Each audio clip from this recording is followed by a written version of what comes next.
Alors, je veux continuer sur la nouvelle identité. Évidemment, c'est toujours suite à la demande de quelques frères et sœurs. Donc, je veux juste continuer sur ce sujet-là. Et aujourd'hui, je vais voir un exemple pratique. Je veux vraiment regarder dans la Bible un exemple pratique de deux versets qu'on a vus. Le premier, c'est la semaine passée, 2 Corinthiens 10, 4 et 5. Qui se souvient de ce verset-là? Non, c'est pas au commencement, Dieu créa le ciel et la terre. C'est pas là. C'est pas ça. Donc, comment? Oui, c'est ça. C'est ça, exactement. Marlène, tu as droit à une soupe gratuite ce midi.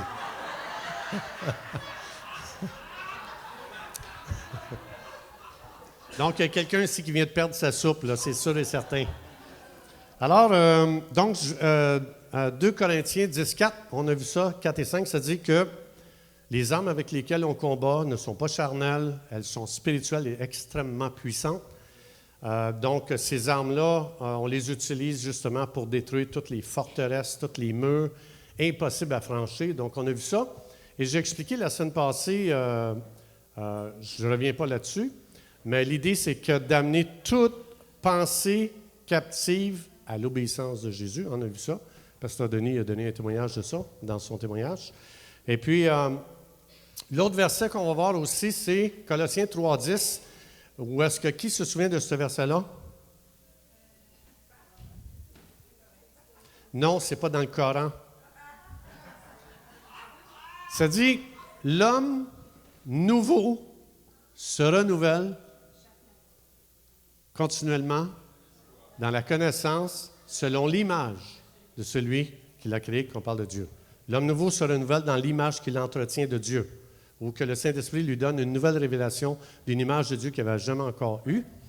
Donc, aujourd'hui, je vais voir un exemple. On a entendu des témoignages aujourd'hui. Gilles, super bon témoignage, merci. Bon témoignage, Pasteur Denis aussi. Sarah aussi, super bon. 3 témoignages, j'en ajoute un 4e. Mais cette fois-ci, celui-là, il va être vrai parce qu'il est dans la Bible. Donc, on ne peut pas le trafiquer, celui-là. Je viens de me faire des ennemis, mais c'est pas grave. Pasteur Denis a dit de les aimer. Fait que je suis sécure avec ça, là. Alors, donc, les versets... OK.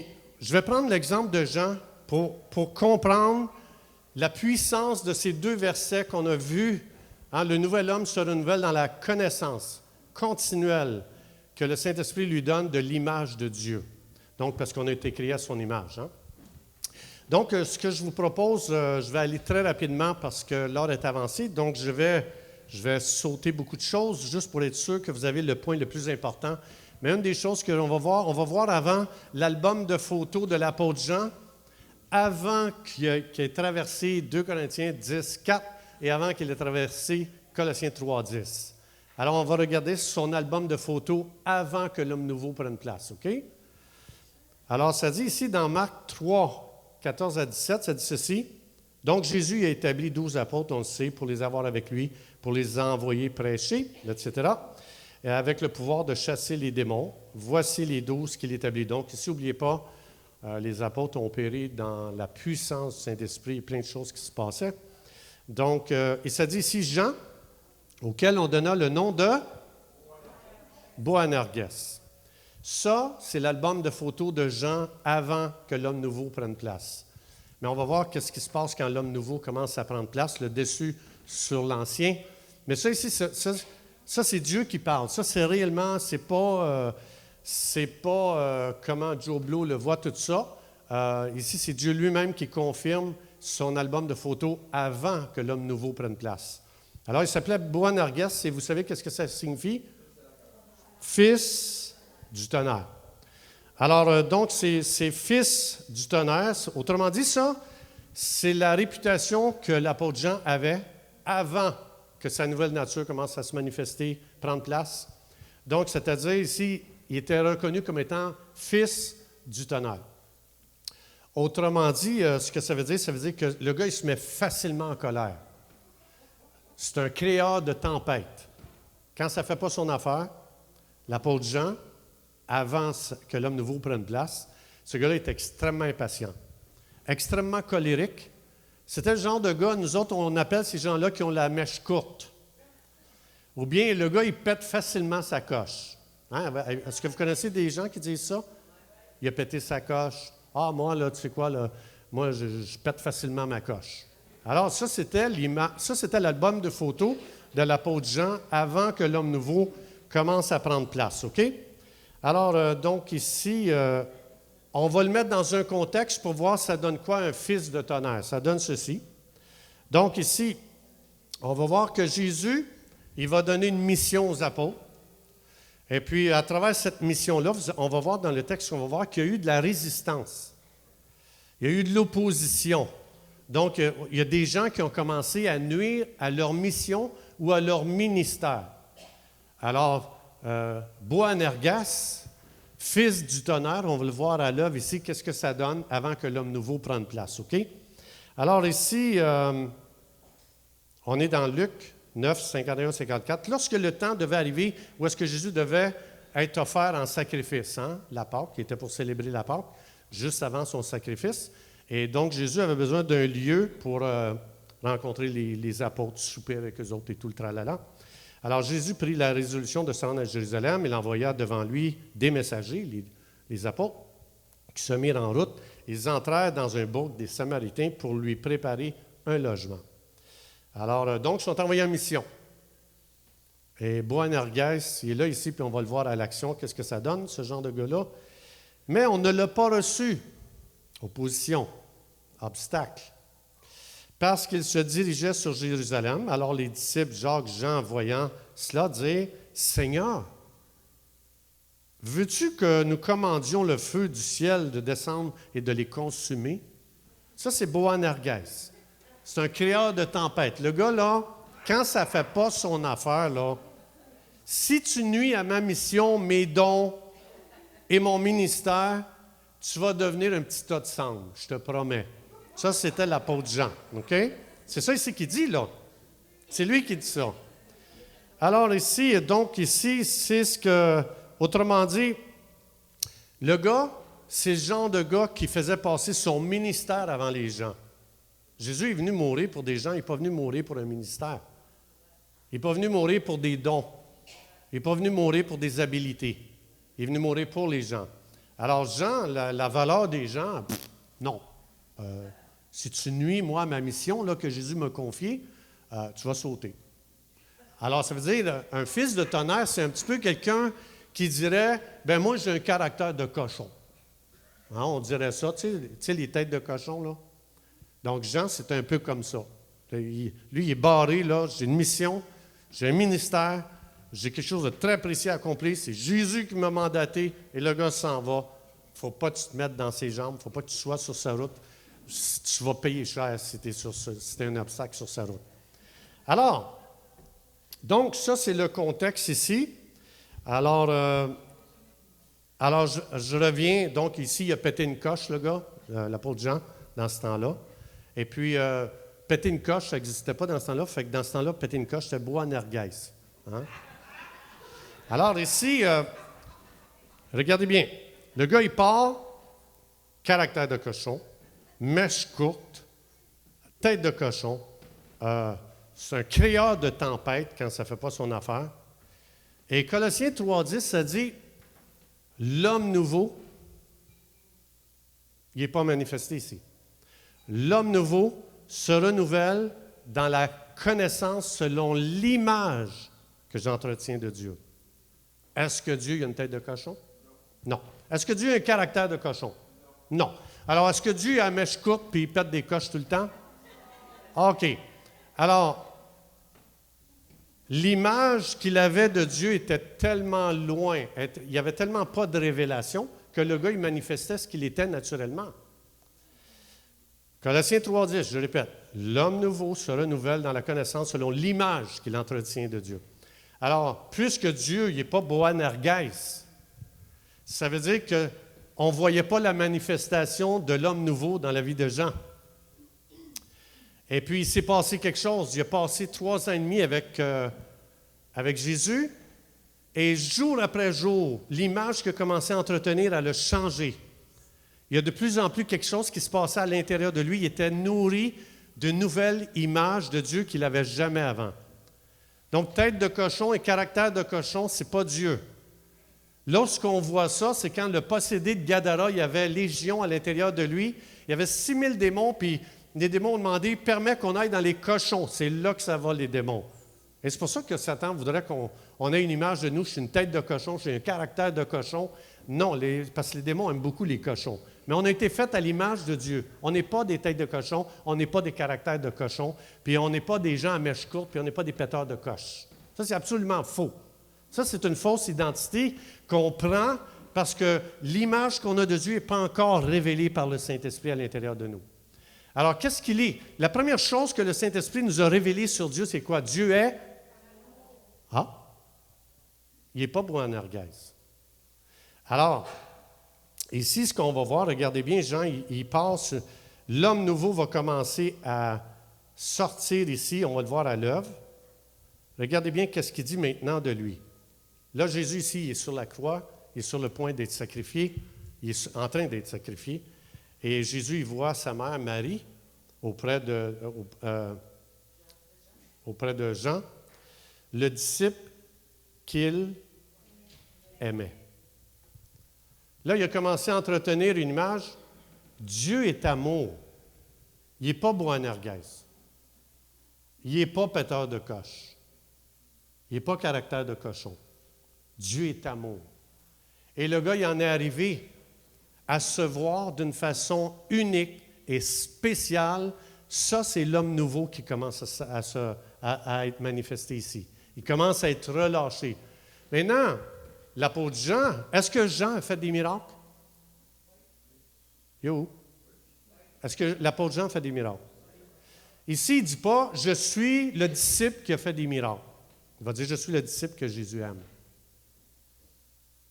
Est-ce que l'apôtre Jean a chassé des démons? Il ne dit pas ici « Je suis le disciple qui a chassé des démons ». Est-ce que l'apôtre Jean il a écrit des livres? Il ne dit pas « Je suis l'apôtre Jean, écrivain ». Est-ce que l'apôtre Jean, le livre de l'Apocalypse, le livre des livres, hein? Voir dans l'esprit, de tout voir l'histoire et de voir tout ce qui se passe avec les systèmes de ce monde, comment est-ce qu'ils vont arriver à leur apogée et comment ils vont être jugés. Je veux dire, je ne connais pas grand monde, moi, qui ont eu des visions comme ça. Il aurait pu dire, moi, Jean, le disciple qui a reçu une révélation de tous les temps, comment ça va se passer, comment ça va finir, comment ça va se dérouler, qu'est-ce qui va se passer, qu'est-ce qui se passe dans le ciel. Il ne s'est pas identifié comme ça. À la fin de sa vie, les érudits disent que l'évangile de Jean a été écrit vers la fin de sa vie. Alors ici, à la fin de sa vie, le gars, il y avait beaucoup de choses qu'il a vécues. Il a été utilisé par Dieu pour faire des réveils. Il n'a pas dit Jean, le disciple qui amenait des réveils dans ce monde. Jamais dit ça. Il termine sa vie 5 fois dans l'évangile que lui a écrit. Il a écrit lui-même ce livre. Hein, dans l'évangile, il va dire 5 fois le disciple que Jésus aimait. Qu'est-ce qui s'est passé? On n'entend plus parler de Boanerges, là. L'homme nouveau se renouvelle selon l'image qu'il entretient de Dieu. Dieu est amour. Il a tellement focalisé là-dessus. Et en plus, c'est pour ça qu'il ne voulait pas dire Jean, le disciple, qui guérissait, parce que c'est ce que moi je fais. Quand je dis je suis le disciple que Jésus aime, ce n'est pas moi pour Dieu, c'est Dieu pour moi. Toute la gloire va à lui. Il ne voulait aucune gloire pour lui. La raison, c'est que l'homme nouveau, ce n'est pas moi qui l'ai créé. Ce n'est pas moi qui le fabrique. Ce n'est pas moi qui dis, là, il faut que je travaille sur ma patience, il faut que je travaille sur ma colère, je me mets trop souvent en colère. Moi, je suis un créateur de tempête. Il aurait pu commencer à focaliser et de complètement se disqualifier. Il a focalisé, il m'aime, il m'aime, il m'aime. Ouais, mais tu te mets en colère facilement. Il m'aime. Oui, mais t'as la mèche courte. Il m'aime. Oui, mais je dis, tu es un créateur de tempête. Il m'aime. Il m'aime. Il m'aime. Et c'est ça qui a commencé à relâcher l'homme nouveau dans la vie de Jean. Et c'est devenu le disciple d'amour le plus connu à travers toute la Bible. Est-ce qu'il a dit, il faut que je travaille sur l'amour?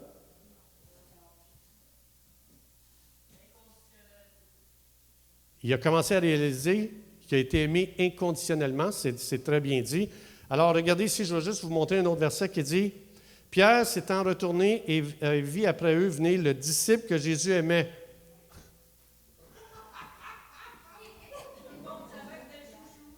C'était le chouchou de Dieu. Et c'est ça qui fait que les croyants s'épuisent dans l'Église. Ils essaient de devenir. Et ça, c'est vraiment un chemin qui va t'épuiser, tu vas te fatiguer, tu vas te décourager, tout va arriver dans ta vie, sauf de commencer à rentrer dans un repos, de savoir qu'il t'aime. Oui, mais j'ai échoué, il m'aime. Oui, mais je suis tombé, il m'aime. Oui, mais je n'ai pas réussi, il m'aime. Oui, mais je ne suis pas capable, il m'aime. Oui, mais je ne suis pas comme les autres, il m'aime. Il m'aime. Il m'aime. Et pense à ça, tu écris un livre et il y a 11 autres gars qui étaient dans ton team et tu écris un livre, tu dis, excusez les gars, là, c'est moi que Jésus aimait.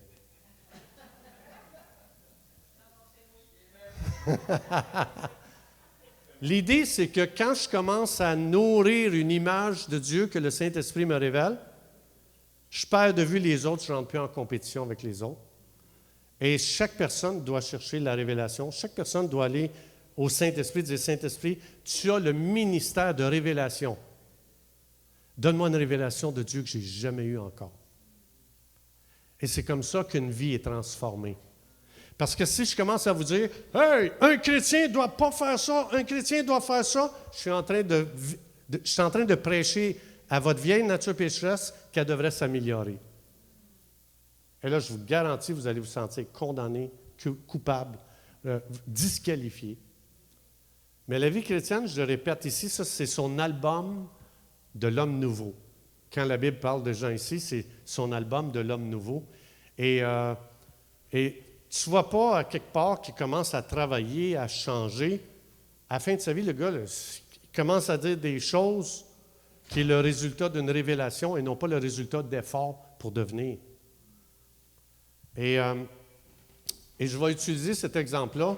Combien de fois j'ai entendu des témoignages de pasteurs sur leur lit de mort? Une des dernières paroles, c'est « Si je pouvais recommencer ma vie, j'en ferais plus pour le Seigneur. Je ferais plus de miracles, je ferais plus de guérisons, j'écrirais plus de livres, je créerais plus de réveils. » Non, il n'a rien dit de ça, pourtant il en a fait, genre, de ces choses-là. La seule sécurité que j'ai devant Dieu, ce n'est pas ce que je fais, c'est comment il m'aime. Ça, c'est ma seule sécurité, c'est ma seule assurance. Alors, je vais être obligé d'arrêter ici. Je pense que l'heure est déjà avancée. OK. Donc, je termine avec ceci, je conclue avec ceci. 2 Corinthiens 10, 4, 5. Je dois amener toute pensée captive à l'obéissance de Jésus. Ça veut dire, qu'est-ce que Jean a fait? Il a pris Boanerges, créateur de tempête. Le gars est impatient, mets-toi pas dans ses jambes, t'es mort. Le gars, il a pris Boanerges et il est allé à Jésus, il a amené cette pensée-là captive à Jésus, puis il dit, Jésus, je suis tellement un gars qui pète sa coche facilement. Qu'est-ce que tu penses? Et Jésus dit, mais de quoi tu parles? Bien, je pète ma coche facilement, je suis très impatient, je suis un gars qui se met facilement en colère. Jean, tétélestai, tu connais-tu le mot tétélestai, Jean? Non, qu'est-ce que ça veut dire? J'ai tout payé à la croix. Ça a été payé, ça, à la croix. Et j'ai pris le Jean naturel, je l'ai crucifié avec moi à la croix et je l'ai enterré. Moi, je ne veux pas ça de toi. C'est terminé. Le Boanerges est mort. Et qu'est-ce que ça l'a demandé à Jean? On appelle ça un métanoïa, un changement de pensée. Hein, c'est ça, repentez-vous. Ça veut dire, repentance, ça veut dire changement de pensée. Alors, il est passé, il a refusé de continuer à prendre l'identité de Boanerges, le créateur de la tempête, impatient, colérique. Il a pris ça, il a amené ça à Jésus, et Jésus dit, je veux juste te dire, le seul message ou la seule conversation que j'ai avec toi, c'est « Je t'aime éperdument. Hein? Tu me reproches pas? Non, je t'aime éperdument. Et Jean, ça l'a tellement frappé et marqué qu'il a décidé que maintenant, ça serait mon identité. Parce que je suis délivré de tout, c'est plus ce que je fais pour Dieu ou ce que j'aurais pu faire de plus pour Dieu. C'est tout ce qu'il fait pour moi. Il m'aime, il me pardonne, et il me donne complètement une autre pensée de qui je suis. Et puis, c'est ça, métanoïa. Métanoïa, ça veut dire un changement de pensée.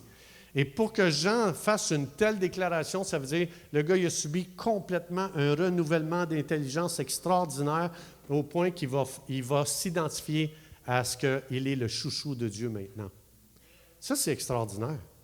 Et c'est pour ça qu'il n'y a aucune raison. J'invite les musiciens, je vais vous chanter un chant que quand j'ai préparé ça, je me suis réveillé vers 3h30, puis il y a une mélodie qui m'est venue dans la tête à cause de ça. Puis ça se peut que j'échoue tantôt. C'est pas grave, Dieu m'aime et vous autres aussi. Donc j'invite les musiciens, je suppose qu'ils sont cachés. Et puis, on va chanter ça. Puis en même temps, je veux pas juste qu'on chante un chant. Je veux qu'on prophétise ce qu'on va entendre. Alors, Fanny, je t'avais demandé, est-ce que tu les as, Fanny, OK. Ouais, non, ça, OK. Non, j'ai dit je termine là. Le meilleur point s'en venait après. La semaine prochaine. La semaine prochaine. Alors, je ne veux pas trop m'éterniser sur ça, mais c'est juste 2 phrases que le chant va avoir seulement 2 phrases. Et ça dit ceci. Je suis le disciple que Jésus aime, tout le monde? C'est-tu là? Ah oui. Dans tes bras d'amour, je suis guéri. Encore une fois.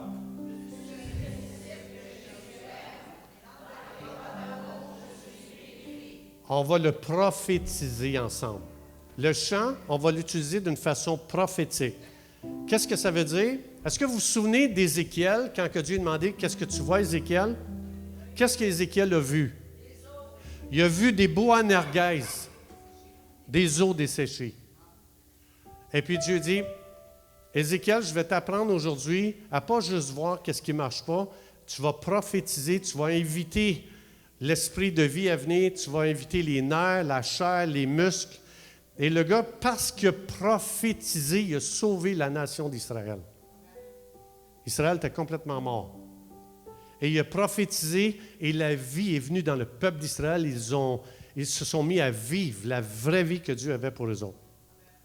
Donc, peu importe ce que vous pensez de vous aujourd'hui, peu importe ce que les gens, comme Denis disait, peu importe ce que les gens pensent de vous, c'est pas important ce que vous pensez de moi. C'est pas important. Ce qui est important, c'est que je sache qu'est-ce que Dieu pense de moi. Puis Dieu, il pense ceci. Et c'est dans Sophonie 3,17 que je cherchais la semaine passée. Ça dit, Dieu danse sur ma vie. Il m'aime éperdument. Et plus que je me nourris de cette pensée-là, plus que l'homme nouveau va commencer à exploser à travers ma vie, plus que je vais commencer à relâcher un parfum que je n'ai pas créé moi-même. Hein? Nous sommes le parfum de Christ. Partout où on va, on relâche le parfum de Christ. Ça veut dire qu'ici, c'est un parfum. Dieu m'aime tellement. Le parfum qu'il relâchait, il n'y a pas d'échec dans ce parfum-là. C'est « wow, Dieu est extraordinaire, il est beaucoup plus grand que Boanerges, que péteur de coche, il est magnifique, il n'y a pas de problème avec les gens qui sont défectueux. » Et plus que je vais entretenir cette pensée-là, plus que je vais devenir la vraie manifestation de ce que je suis devenu quand j'ai reçu Jésus. Amen? On va se lever ensemble, puis en attendant, je veux que vous répétez ça, vous ne le pas répéter. Je prophétise que je suis le disciple que Jésus aime. Je prophétise que dans tes bras d'amour, je suis. Il n'y a aucune raison que quelqu'un reparte ici blessé, déçu, découragé. Impossible. Si cette parole devient votre parole prophétique, tout ce qui est desséché et mort en vous va revivre aujourd'hui. Vous pouvez repartir avec une vie que vous n'avez jamais connue, comme Ézéchiel, et que vous êtes complètement, vous entrez dans une dimension à laquelle Dieu vous a appelé, que ça vous appartient. Ne cherchez pas à la créer. Demandez au Saint-Esprit de venir vous donner une révélation. Amen?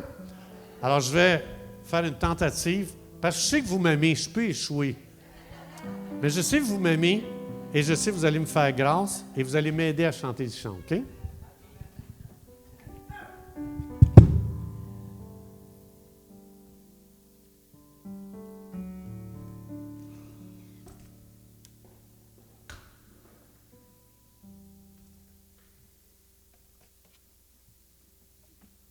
Vous êtes trop sage. Alors, on va y aller comme ça, OK?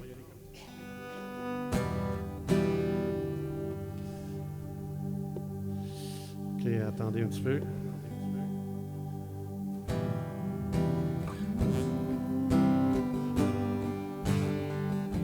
Ça va être dans. Je suis le disciple que Jésus aime. Dans tes bras d'amour, je suis guéri. C'est pas ça, là. Je suis le disciple que Jésus aime. Dans tes bras d'amour, je suis guéri. Oh, je suis le disciple que Jésus aime. Dans tes bras d'amour, je suis guéri. Oh, je suis le disciple que Jésus aime. Dans tes bras d'amour, je suis guéri. Jésus guérit. Je suis le disciple que Jésus aime. Oh, éperdument, dans tes bras d'amour, je suis guéri. Sois guéri au nom de Jésus. Je suis le disciple que Jésus aime. Dans tes bras d'amour, je suis guéri. Merci Jésus. Je suis le disciple que Jésus aime. Dans tes bras d'amour, je suis guéri pour toujours. Je suis le disciple que Jésus aime. Oh, vous l'avez encore prophétisé. Je suis le disciple que Jésus aime. Dans tes bras d'amour, je suis guéri. Au nom de Jésus, je suis le disciple que Jésus aime. Oh, il m'aime, oh, il m'aime. Dans tes bras d'amour, je suis guéri.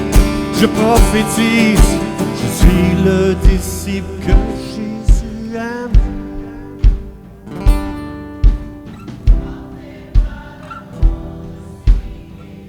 Oh, que c'est beau, encore. Je suis le disciple que Jésus aime. Dans tes bras d'amour, je suis guéri. Oh, je suis le disciple que Jésus aime. Il m'aime, il m'aime, il m'aime. Dans tes bras d'amour, je suis guéri. Je suis le disciple que Jésus aime.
5h30 ce matin, j'écrivais cette mélodie-là, puis j'étais obligé de quitter ma femme. Puis elle pensait que c'était pour elle que j'écrivais ça, ce chant-là. Et puis, donc, je vais juste dire que j'aime ma femme. Je vais juste vous dire, j'ai une femme extraordinaire. Mais la vraie guérison, c'est quand j'ai une révélation que Jésus m'aime. Amen. Alors, je voudrais aujourd'hui qu'on va faire ça maintenant. Tu es le disciple que Jésus aime. Je vais le prophétiser sur vous, OK? Et pensez à quelqu'un, quand on va chanter, oublions les paroles et les chants, je chante. Non, prophétisons. C'est-à-dire, si vous connaissez quelqu'un qui est brisé, blessé, meurtri, découragé, il a vécu des situations difficiles, puis son cœur est brisé, maintenant on va le faire, tu es le disciple que Jésus aime, puis inviter le Saint-Esprit de Dieu à venir couver cette personne pour qu'elle ait une révélation de l'amour de Dieu, pour qu'elle soit complètement guérie. OK? Vous allez penser à quelqu'un. Tu es le disciple que Jésus aime.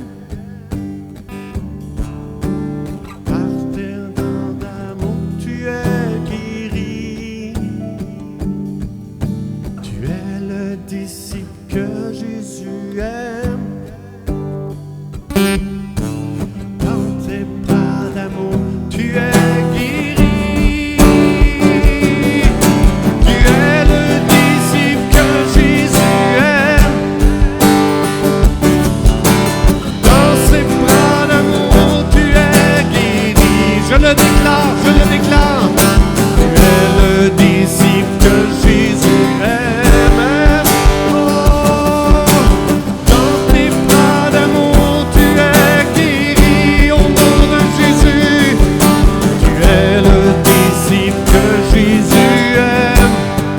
Que Jésus aime, dans ses bras d'amour, tu es guéri,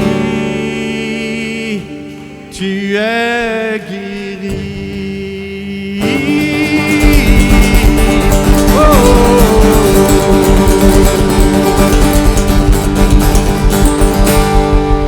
Je déclare guérison sur chaque personne ici aujourd'hui au nom de Jésus. Est-ce qu'on peut l'applaudir?